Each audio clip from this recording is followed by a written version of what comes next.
Welcome to the Gateway, your compass through the uncharted waters of mystical and spirit communication, broadcast live from United Public Radio Network 107.7 FM New Orleans. I'm your host, C.L. Thomas. Does the soul survive death? How can we communicate with loved ones in the spirit world? Are those residing beyond the veil in some faraway land, or are they close by within our reach? My guests suggest tonight that these are age-old questions permeating our collective conscious, and this has been going on since the dawn of man. Afterlife and paranormal researcher and author Nicole Strickland joins me to ponder these ideas in her book, The Afterlife Chronicles, exploring the connection between life, death, and the beyond. Nicole, welcome to the show. Oh, thank you so much for having me. How are you tonight?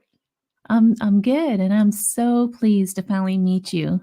Likewise. I know I see your name everywhere, and I know, like you said, we were supposed to be at Paracon this past October, and I was looking forward to meeting you, but we will soon enough, right? Yes, This we will is this is a soon. step closer, so. Nicole, I've listened to another interview on you about you recently on another podcast, and we have a lot of things in common, including Oh, good. having paranormal experiences at a very young age. Yes. You have some other books that you've written that's not the paranormal.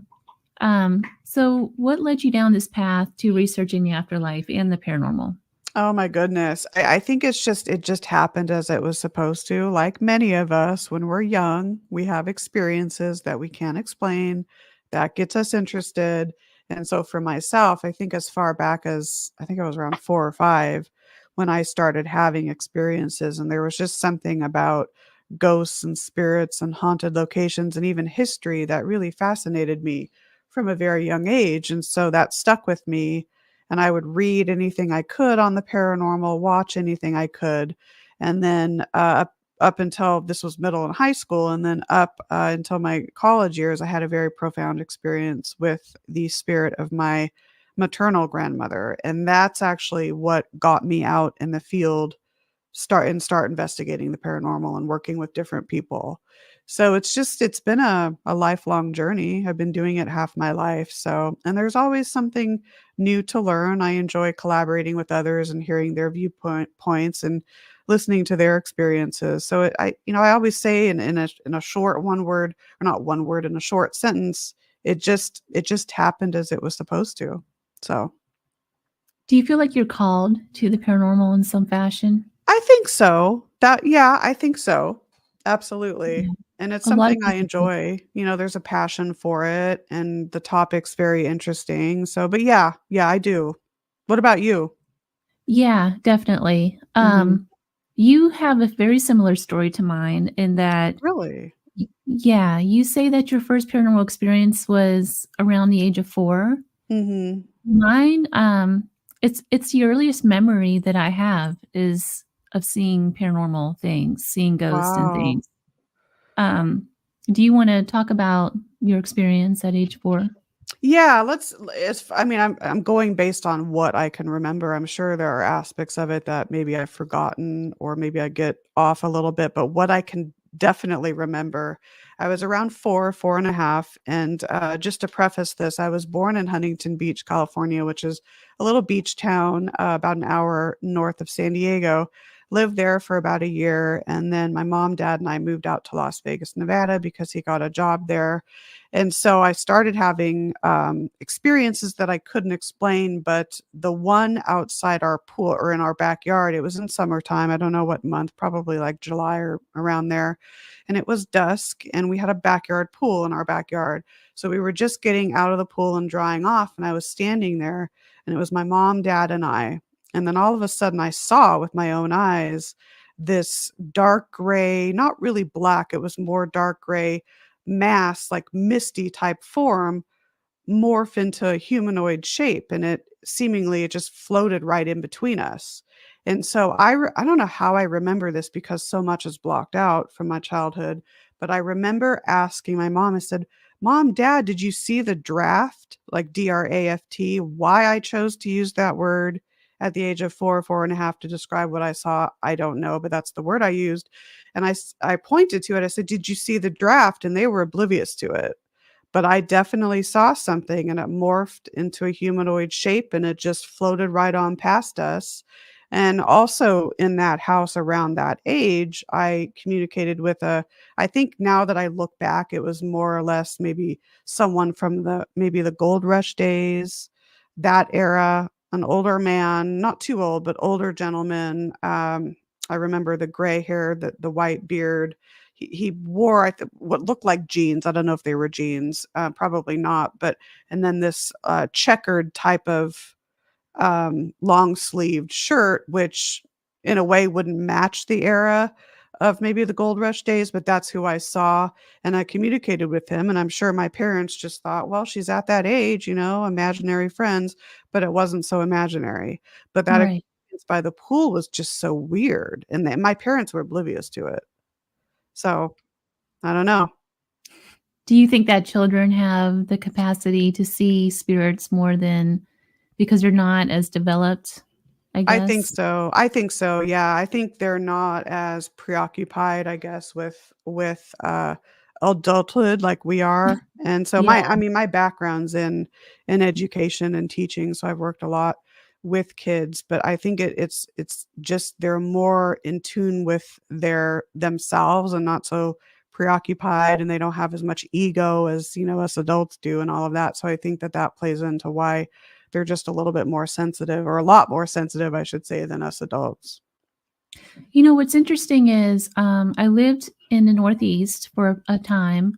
I've lived in the South for about 15 years, and now I'm out West where Mhm. I'm experiencing a lot of these, I, like you said, gold rush era spirits.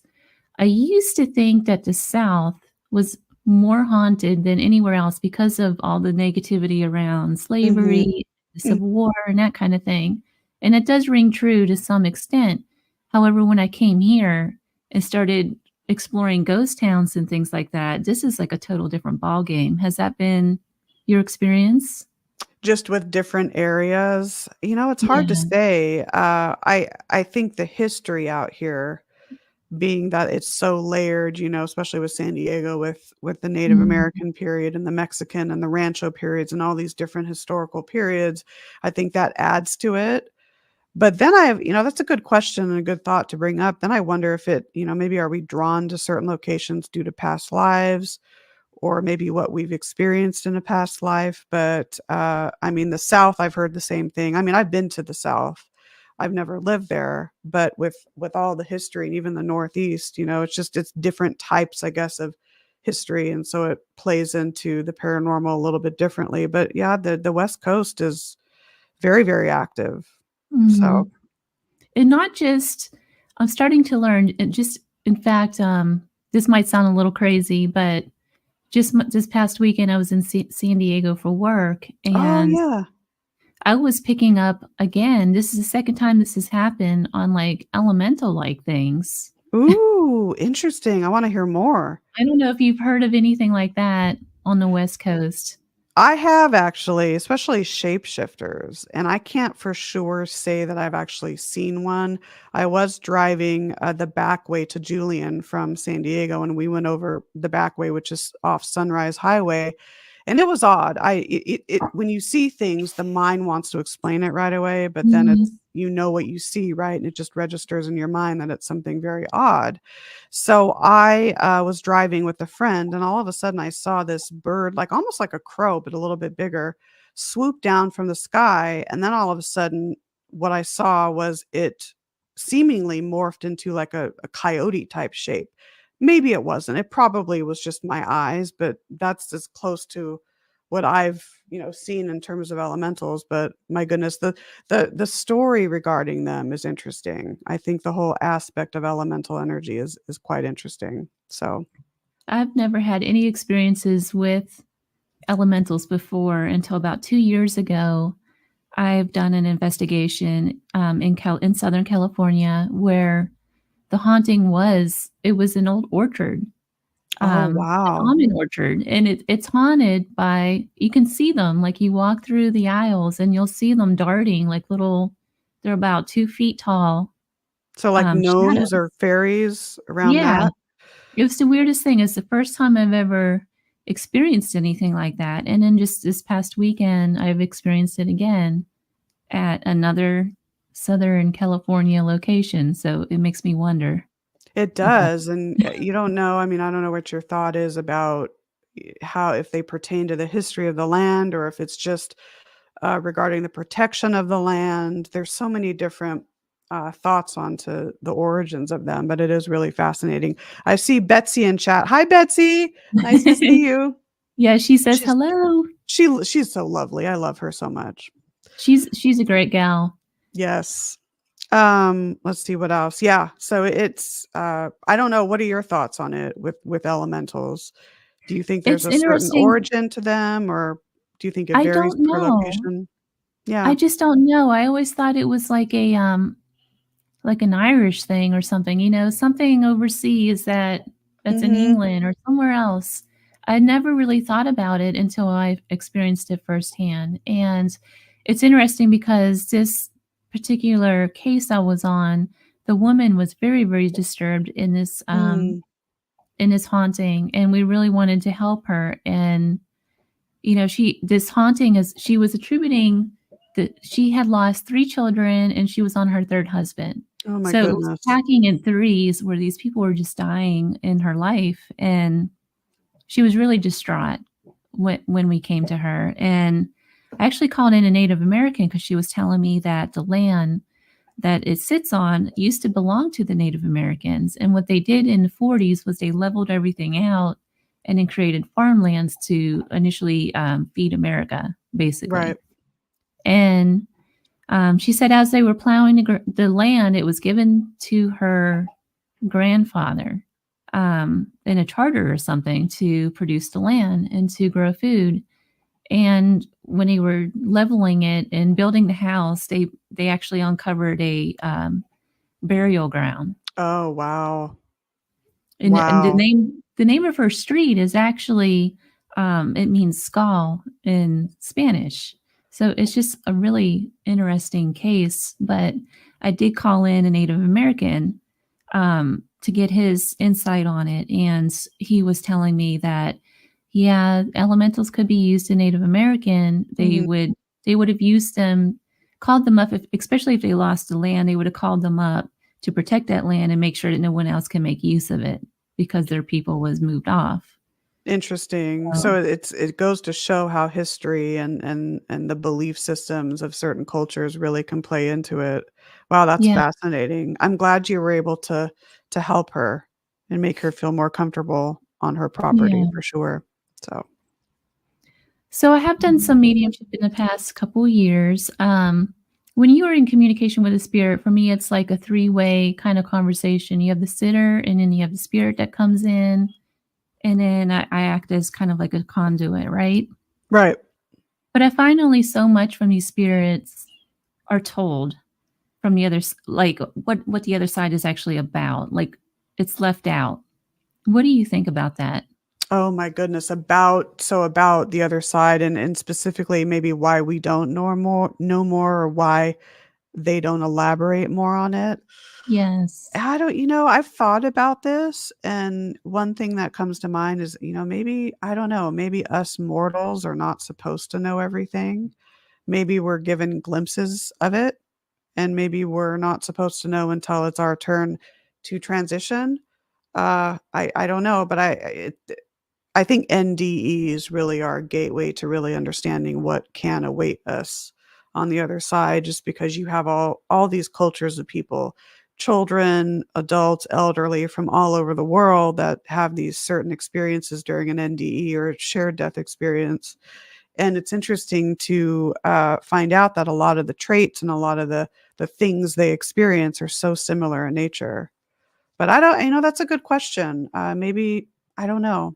And maybe they want us to maybe try to discern or figure it out on our own. I don't know.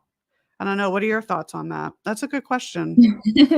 I don't know. And I read a lot of literature of Mhm. physicians. A lot of physicians are coming out now with their Yes. studies into NDEs. Like Yep. Dr. Moody's one of them. Oh, yeah. Um, Oh, yeah. but through all their case studies, I mean, there's a lot of case studies out now from different physicians, and most of them don't actually talk about the other side. They only talk about what the patient sees, if they've died in a room, that kind of stuff.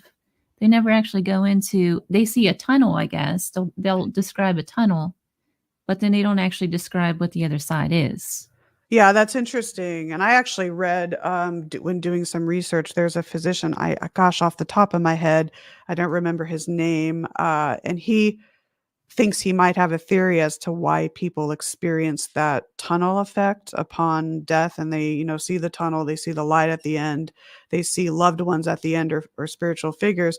He thinks it might have to do with the two nervous systems of the body, so that sympathetic nerve system and the parasympathetic nerve system, and they're in life they're opposing each other, but then in death they unite and work together, and so he thinks it may have something to do with that.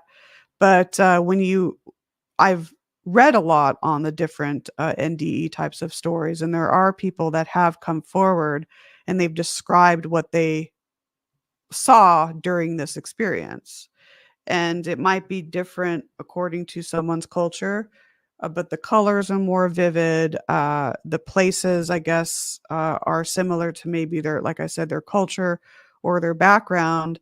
But I've read several and even talked to people who've had these, and they describe loved ones coming to meet you, just like a paradise. Everything is just so beautiful and vivid.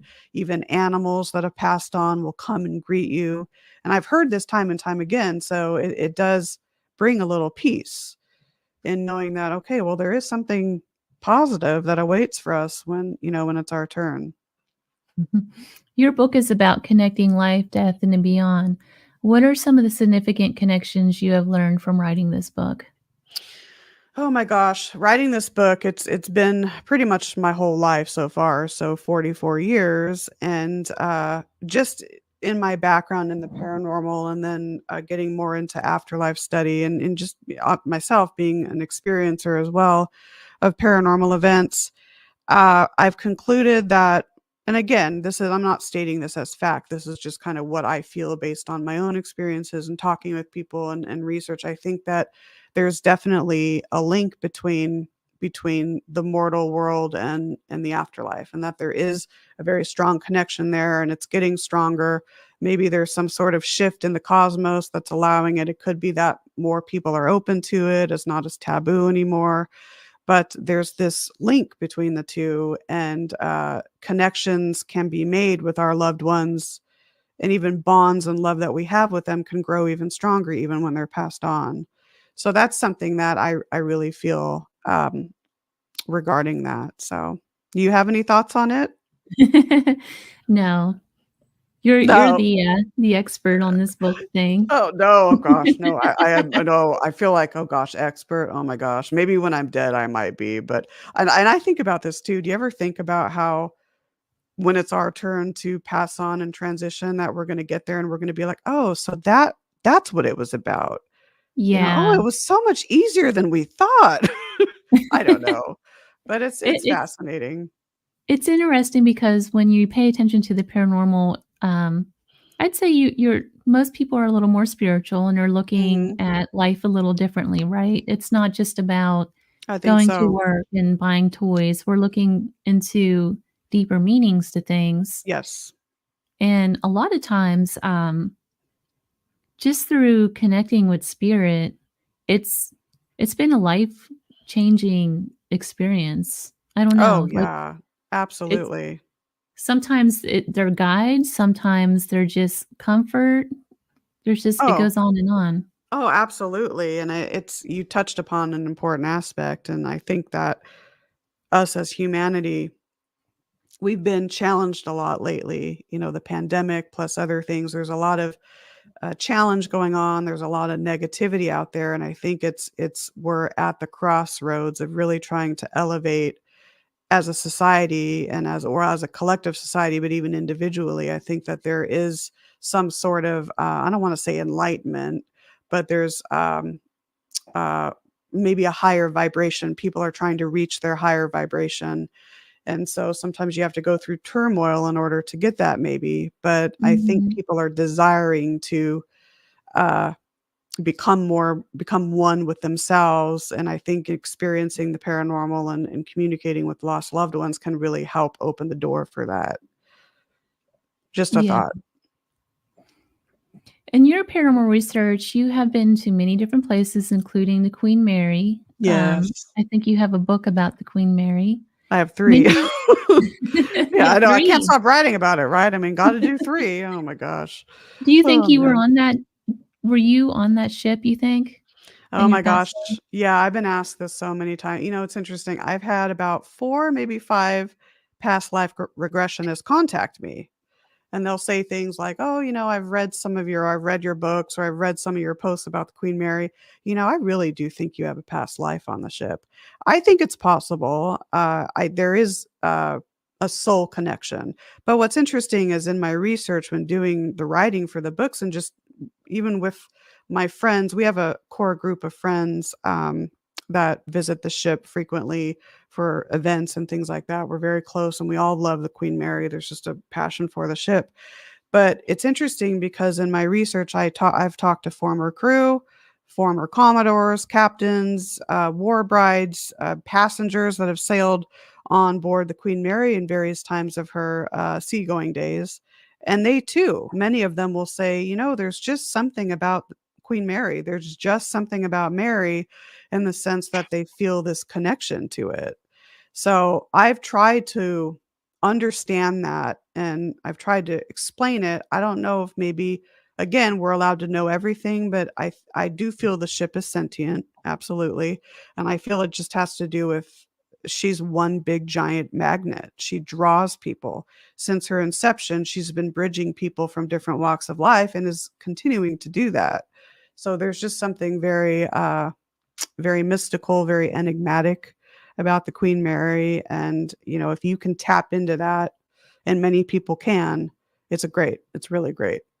So, have Have you have been to the I Queen have Mary? not, I have not, and, Oh, every time I go there, because I've been having to go there a lot for work, and yeah. I just never have the time. This past time was cut short because of all the rain that Yeah. was going on, so I had to get out of there, but yeah, I'm really hoping to get there, and also, the Whaley House. I had a pretty profound dream about the Whaley Ooh. House even So like before a I knew that place visitation. existed. Yeah, Oh my so gosh. Do you wanna it share it? I can. So this is before I even knew that there was a Whaley House, and I had just had this dream about being on, like, in the back, I guess, Mhm. and it was, almost like a porch, I guess, on the Okay. back of the house, and there was some rocks, like, it must have been rocky, and there was, like, a hillside of some sort, and I don't even know what this place looks like, but there was a lady dressed in, like, um, I would say, like, 1880s clothing. It Okay. was, like, not quite Victorian, but still reminiscent of Victorian, Of course. and Mhm. she was pointing to the floor. Like, the Really? ground, like, it's buried there, so I don't it was just the weirdest dream, and so I described it to another friend who lives in, Southern California, and he was telling me, "That's gotta be the Whaley House," and so I started looking at the photos, and sure enough. Sure enough. And it did Yeah, have a backyard, it still does. And, yeah. it's possible you were tapping into, Mrs. Whaley or maybe, Violet Whaley, who sadly committed suicide there on the property. So it's interesting how we have these dream visitations. Maybe there's a connection. I would look into that. Maybe there's some sort of connection, maybe down your family line, maybe somehow, some way, there's like a familial type of connection. Yeah, I'm definitely looking forward to going and exploring that a little more. Yeah, it's been Um, forever since I've been in. Oh my gosh, I haven't been to Old Town in like a year. It's like 10 minutes away from me. God. Oh, man. so the thing about the Queen Mary is that a lot of paranormal investigation people come back and they say a lot of investigators will come back and say that there's a spirit trap there or this or that. Do you believe that spirits can be trapped in a place for one reason or another?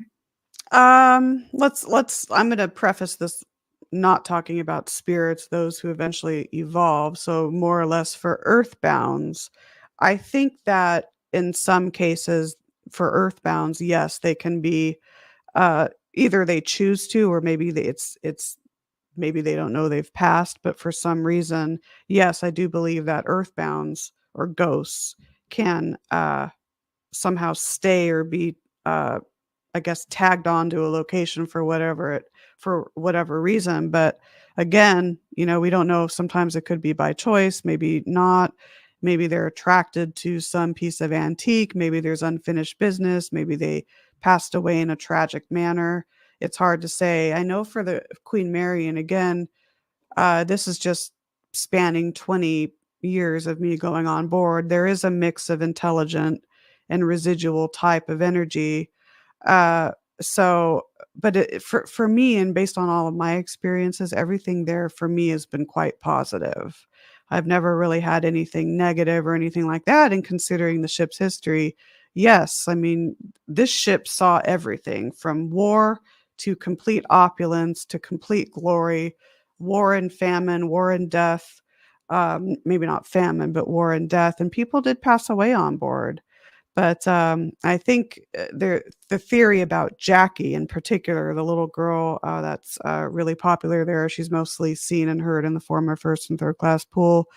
Again, we don't know her origins. Peter James, the late psychic investigator, coined her in the early 90s. He communicated with her, and he felt that maybe she passed in the former second class pool, which was stripped out in the Long Beach conversion. Again, we don't know who she is. Some people feel she's a tulpa, not even real. I kind of thought that too, but I do believe she's real. But again, is she trapped on board, or is there something greater about her? It really is hard to say. Do you believe that a spirit um, could be trapped maybe because of some emotional business that they haven't worked out I think so. among the Earth? I think Yeah. so. And especially too, if grieving family members are so in depth with their grief, they may unknowingly call or attract that loved one who's passed on to kind of come back and act as yeah, like help them through the grief, so to speak. So it's hard to know, but yeah, I do think so. And again, it could be by choice. It could be even like I said, like an antique, something there keeps them there. It's thought that even and this is a documented crew death. This was an 18-year-old young gentleman from Skipton, North Yorkshire.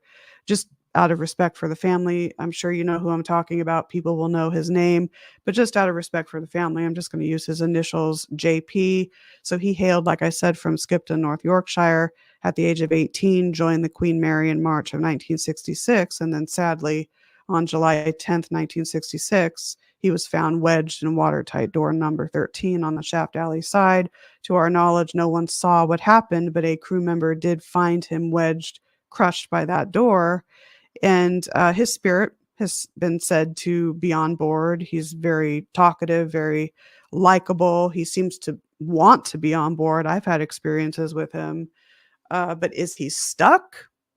You know, I almost feel like maybe it's more by choice with him. It's hard to know.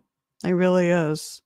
But the ship did have, I mean, gosh, it was a troop ship during World War II, carried Italian and German prisoners of war. And it's seen its days. It's seen the wealthy all the way to the poor. It's seen glory and opulence and just wonderful times all the way to World War II.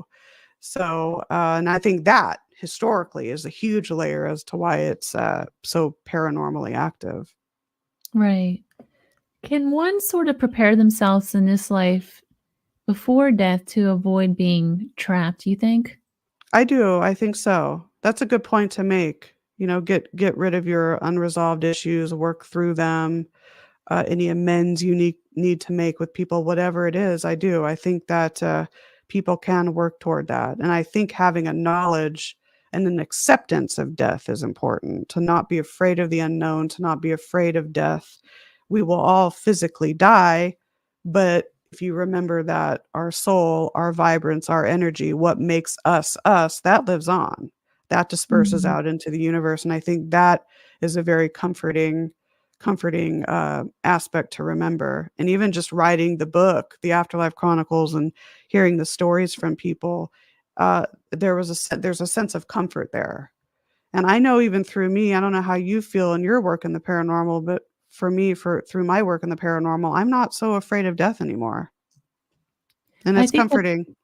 Yeah, I think that's a little bit of the point, I think, Mhm. Yeah, with us researching, and I know just for working in spirit, the idea is to I do a lot of evidential mediumship, and the fantastic. idea is to present, a person's past loved one to give them hope, that Yes. they're still around, they're still there, they haven't disappeared, they're just in a different form, and I think Mhm. that that's kind of the point of the paranormal. I know that Thank you. investigators like to go out and try to prove that, there's life after death, but how many times do we gotta prove it? I Well, guess that's that's just just where I'm it. at.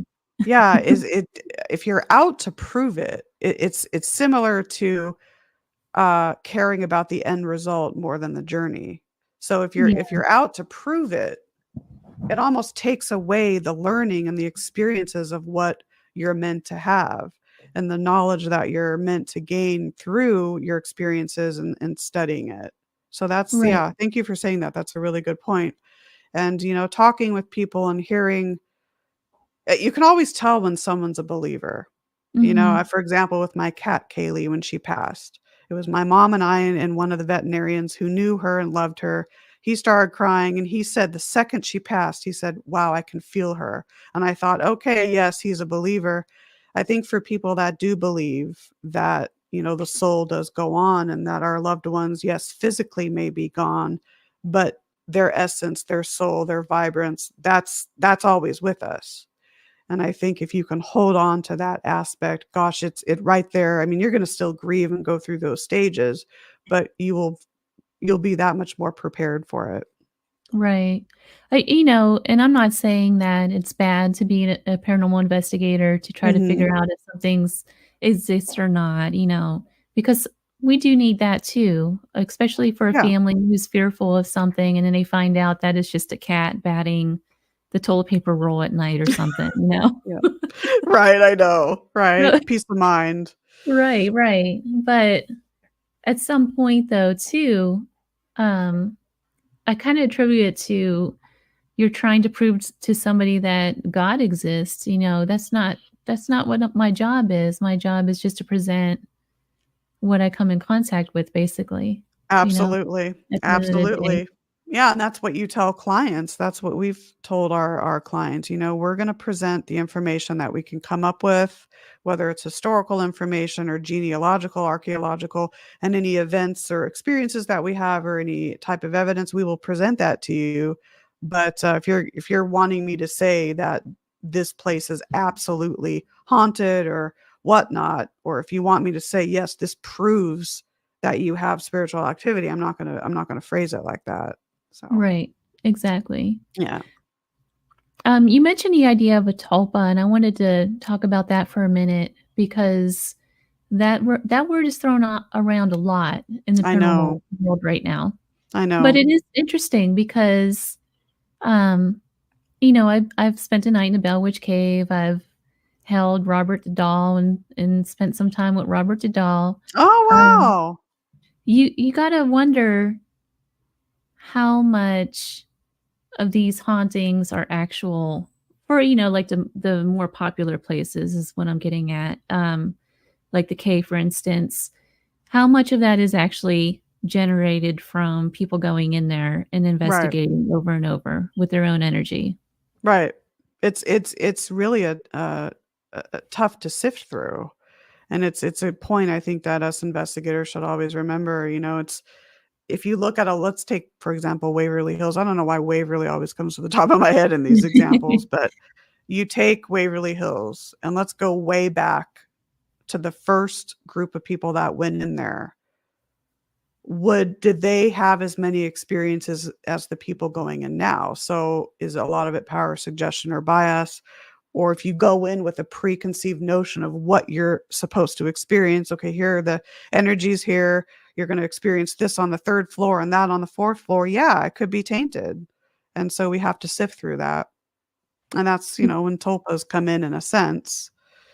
But it is a word thrown around a lot, but I think it's important to, in locations like that are so massively investigated by so many people, you have to keep that at the back of your head. Okay, well, what is really uh, true to the location versus something that has taken on its own life form because of 800 investigators that have come through. So, Right. yeah.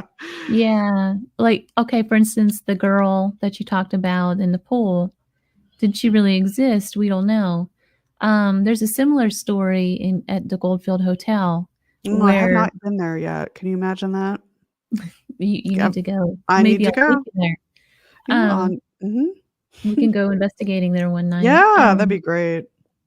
The story about the woman who threw the baby or who was chained to the radiator and the baby was thrown down the well or whatever I've it heard was, this story. the Yeah. shaft.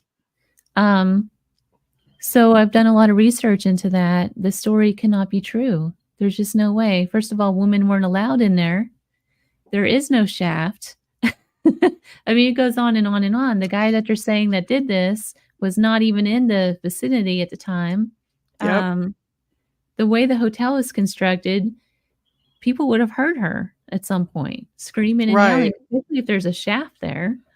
There's just no way this story is true, but yet all these investigation teams will go in and they experience a woman, they experience babies crying, this sort of thing. So it's just real interesting. It is interesting. Even the Queen Mary has that, for example, with B340. You have to remember that, when the whole theory or the myths and fable regarding B340, that was at a time when Disney had management rights to the ship and they created this situation to, wanting to scare passengers and whatnot or visitors. And a lot of what is said to have occurred in that room is not true. And I elaborate on it more in my Spirited Queen Mary book. But even going along the lines of the documented crew death I mentioned earlier with 18-year-old JP, online you'll read stories. Oh, he was playing a game of chicken. BS, excuse me, BS. The ship was they were doing a safety drill at the time. It was out at sea because fog enveloped the sea. And since the Titanic accident, there's I don't know if you've heard of them. There's the SOLAS Act, which is the Safety of Life at Sea Act, and that mandated ships, if their visibility was impeded, or maybe if there was a threat of fire or flooding, to check all lower deck watertight doors. And so that is what was occurring when JP passed away. And so all these stupid histrionic, and sensationalistic types of thoughts of what occurred it's just absolute BS. And in a way, it's horribly disrespectful to JP. And Yeah, so, so with the Goldfield and takes you to help educate people, right? So we have right. to in ways play cleanup and really say, look, I've looked into this. I've researched this, I did get to the so. bottom of the Goldfield story as well. It actually started in the 80s. Mm, Somebody bought the property and wanted to turn it into a tourist town, and so they were creating those stories to pull people in. yeah, Um, see, there's always some weird origin with it. yeah. So it's crazy. What are some of the more significant spiritual connections you have made over the years that have really changed you? Oh my goodness.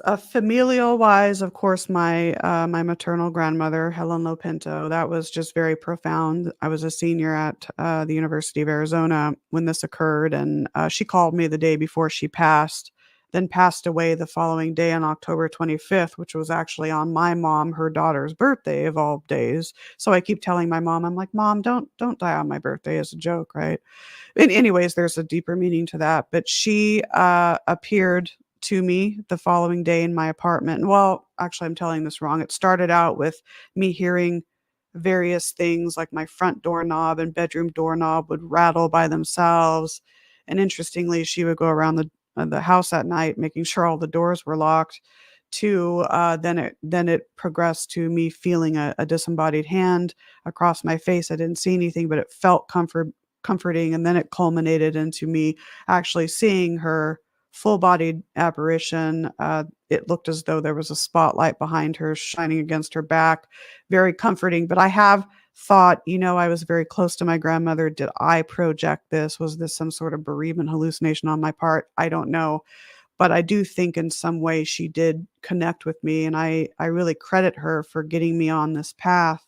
So her experience was very profound with my animals for sure. I've had some very profound dream visitations, for example, with my cat Kaylee, and I document that in the Afterlife Chronicles as well. And just there are certain energies. I think every entity or energy, whether it's an earthbound or spirit that I come across, is a learning lesson.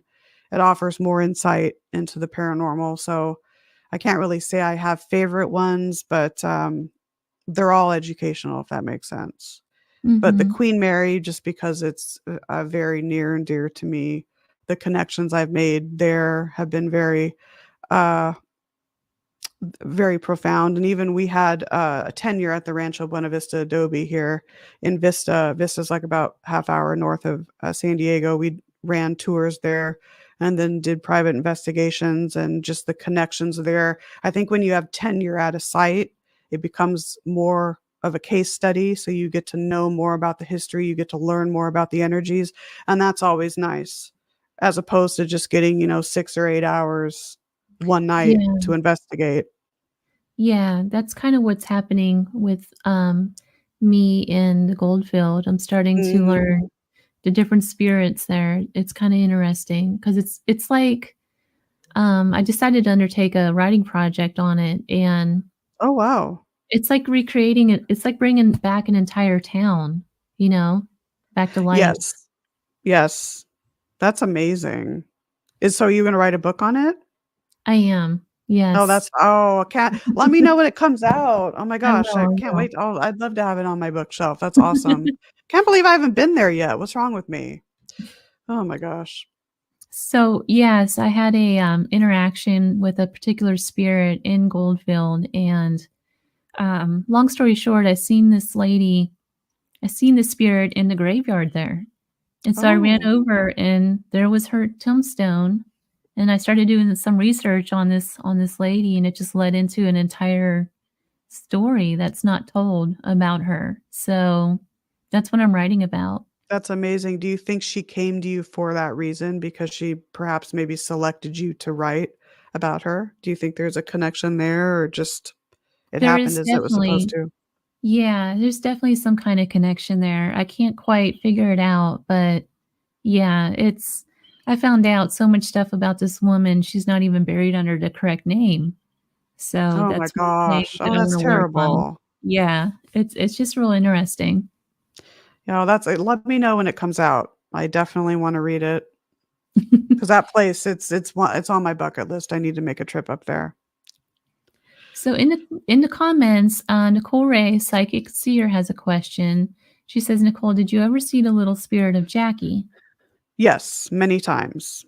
I've communicated with her many, many times, seeing her with my own eyes. I've seen her in various areas of the ship, but I did see her a couple of times in the former first and third class pool.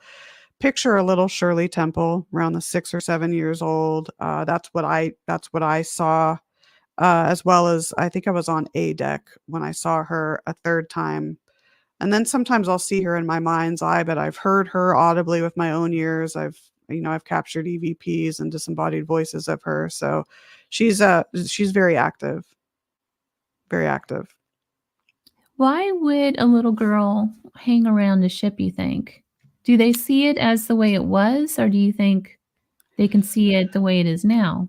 It is, with Jackie, I've pondered this, and there are other researchers that have spent a long time on the Queen Mary as well, even longer than me, that have their opinions on this.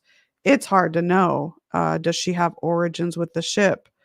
We don't know. Maybe Peter James was correct and she did drown and pass away in the second class pool. I often thought at one point, did she come through on the Titanic? I mean, the Queen Mary on its maiden voyage sailed past the exact sinking spot of the Titanic, and that could have maybe been a tap-in point. Is she some sort of energy that came through? The Queen Mary has a completely different origin and yet has chosen or was selected to be on the Queen Mary. I don't know. The list of questions grows. And being that she's a young child, femininity, a young child, the innocence. I don't know. I mean, this is way out in left field, but I don't know. Is it some way, somehow, is she some sort of personification of the ship itself? I don't know. I don't know. I would love to know exactly where she came from and her origins. And I've researched it. I know online there's info suggesting that her last name is Torin. I've looked into that myself. I can't find any research that suggests that that is her. Again, she's not a documented crew or passenger death, so we just don't know. It's interesting. It If she was is. somebody's child, though, from, a lower class, I wonder if they would even have made those kind of rosters. Well, that's just it. Back in that day, that could be Yeah, that, yeah, that did happen, and yet it wasn't recorded. yeah.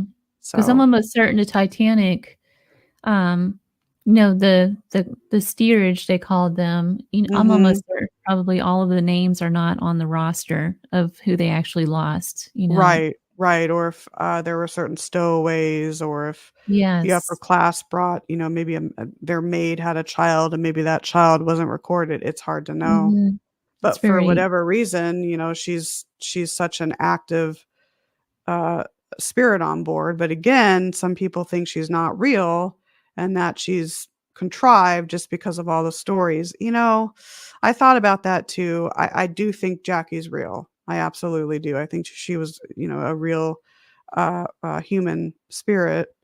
I mean, I even had a dream once of her, and it was odd. I'm not saying this was a dream visitation, but one night, this was a few years ago, I had a dream, and this woman, maybe 19, 20, 21, came to me, and she kept repeating, "I'm Jackie." And I was on board the ship in the dream. And I kept telling her, "No, Jackie's a little 6 or 7-year-old child. You're not Jackie." And she kept repeating, or "I'm Jackie. I'm Jackie." So I don't know what to say about that. Was she an adult that passed away and has come through back as a child? I don't know. It's hard to know.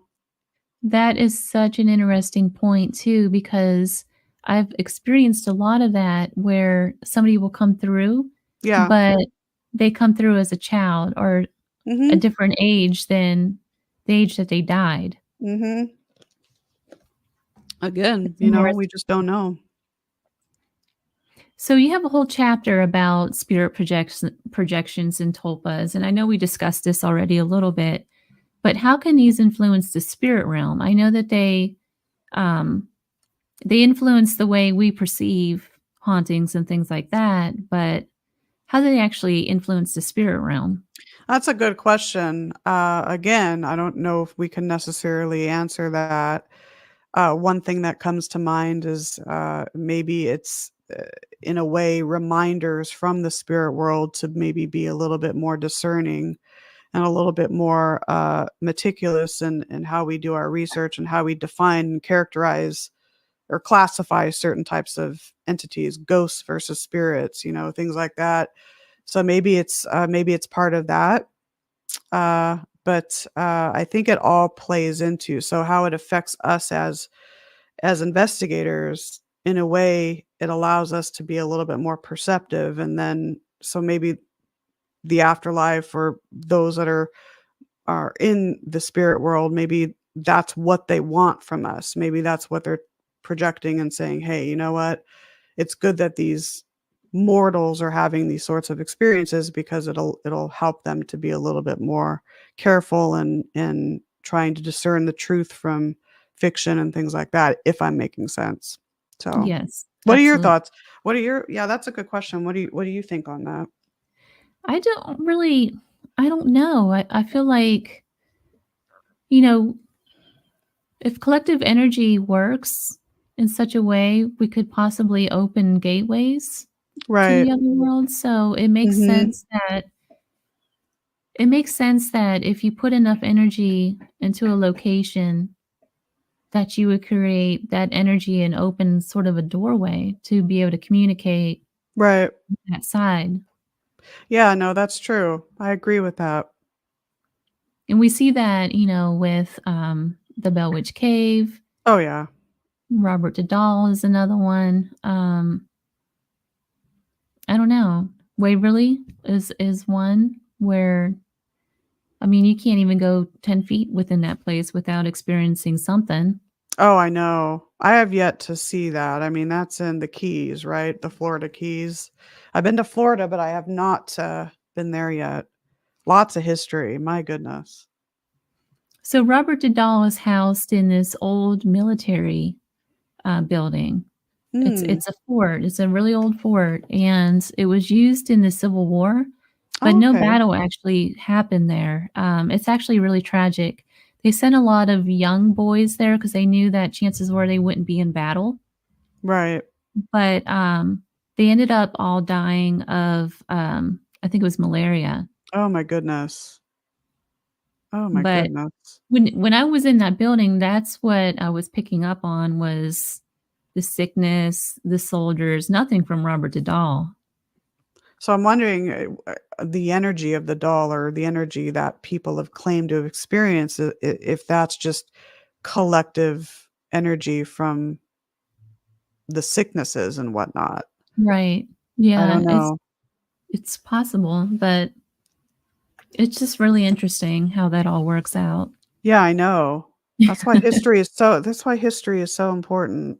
You can't investigate properly without knowing about it, Yeah, it's you true. know? I mean, if you don't like history, you might as well not be a paranormal investigator, I'm just saying. It's I don't mean that, I mean, some people may not be fond of it, but it's very important, very Do you important. believe that animals possess a spirit and can transition the same way that humans do?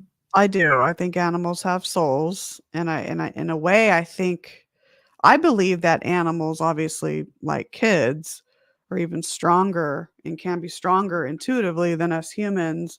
Just they lack that ego. It's more unconditional love. But I think they're so perceptive that they might even experience the afterlife, or it's all around them, so to speak. So when they go to transition, it's a lot easier for them just because maybe they've seen or felt it around them even when they're living. I don't know, but yeah, I do think that animals have souls and can transition just like we can. Nicole, we are at the bottom of the hour Gosh, already. this went by fast. Good I God. know. I could talk to you all night about this. I know. I want to answer one question though, because I saw, hi Nicole, did you go to North High School? No, I didn't. I went to University of San Diego High School, which is now Cathedral Catholic. Yes, I was baptized Catholic. I don't practice it anymore, but so that's where I went in San Diego. So where can people find your book, and do you have any upcoming projects?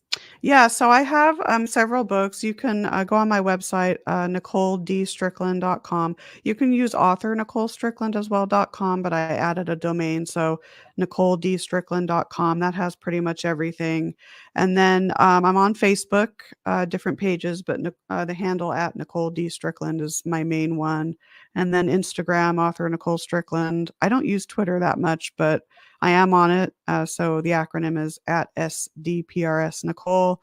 And then upcoming projects, I have a new anthology coming out. Marie D. Jones and Denise Agnew and I are authoring it. It's Women on the Fringe, Groundbreaking Women in the Paranormal. So that'll be coming out the week of March 24th. And then just different speaking opportunities. I have some different presentations coming up and interviews like this, and trying to decide what next book I want to write, because there's a lot in my queue and I just haven't picked which one I want to start. So, and my Nic- Queen Mary books are sold aboard the ship too for those that go on board. So yeah, Well, fun. Nicole, thank you so much for being on the show. Thank you so much for having me. It was finally really great to meet you. So hopefully we'll do it in person one day. You've been listening to The Gateway, your portal to the unexplained and mystical and otherworldly, broadcasted live from United Public Radio Network 107.7 FM New Orleans.